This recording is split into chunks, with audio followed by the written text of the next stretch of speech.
What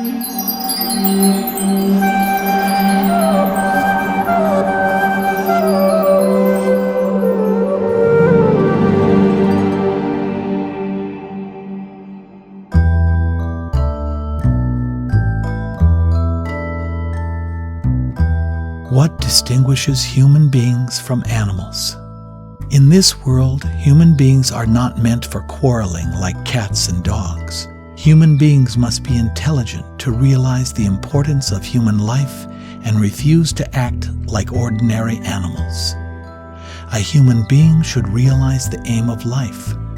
This direction is given in all Vedic literature, and the essence is given in Bhagavad Gita. Vedic literature is meant for human beings, not for other forms of life.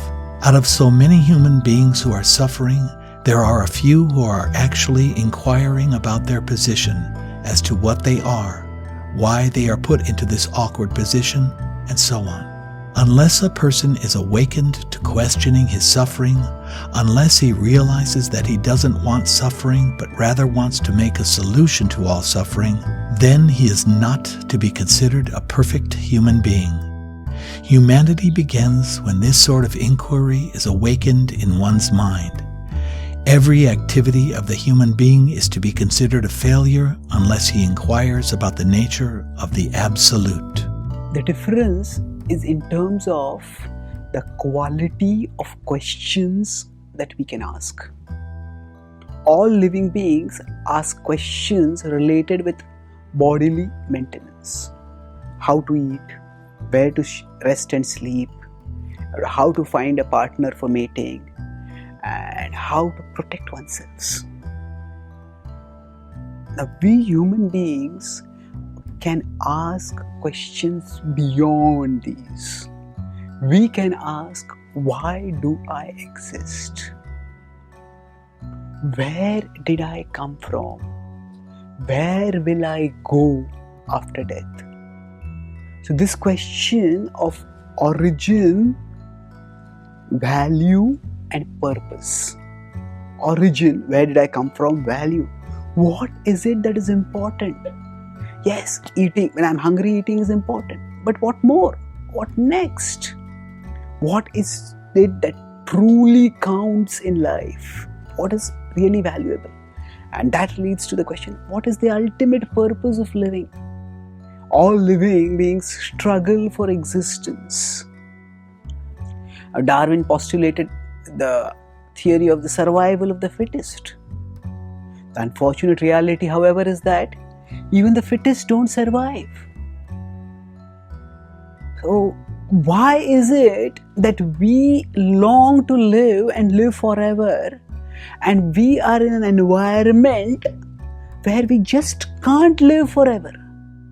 If we were simply products of material nature which is there around us, in material nature we don't see anything that lasts forever.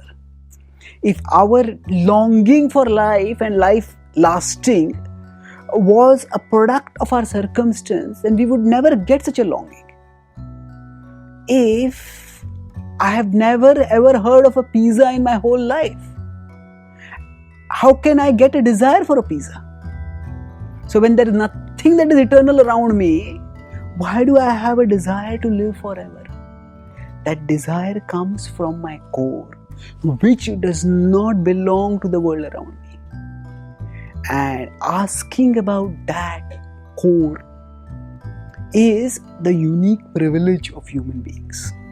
So the Vedanta Sutra, which is one of the most important books in the canon of books available in the ancient Indian wisdom tradition, this begins with the question Athato Brahma Jigyasa. Brahman refers to spiritual reality. Now inquire about life's spiritual dimension. So the capacity to perceive our spiritual essence, and then the capacity thereafter to pursue the spiritual realization of our innermost core. That capacity can take us to eternal life.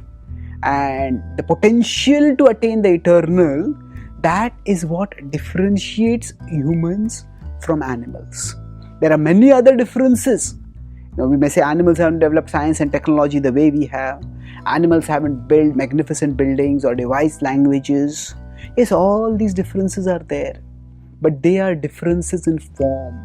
They are not differences in purpose. We may devise languages, we may devise technology, we may build big houses. But if we don't direct our inquiry in a spiritual direction, then all these things, science, art, architecture, we will use it all to come back to the same drives that drive animals. Eating, sleeping, mating, defending. So we may change the form of what we do, and in many ways the forms of what we do are dramatically different from what animals do.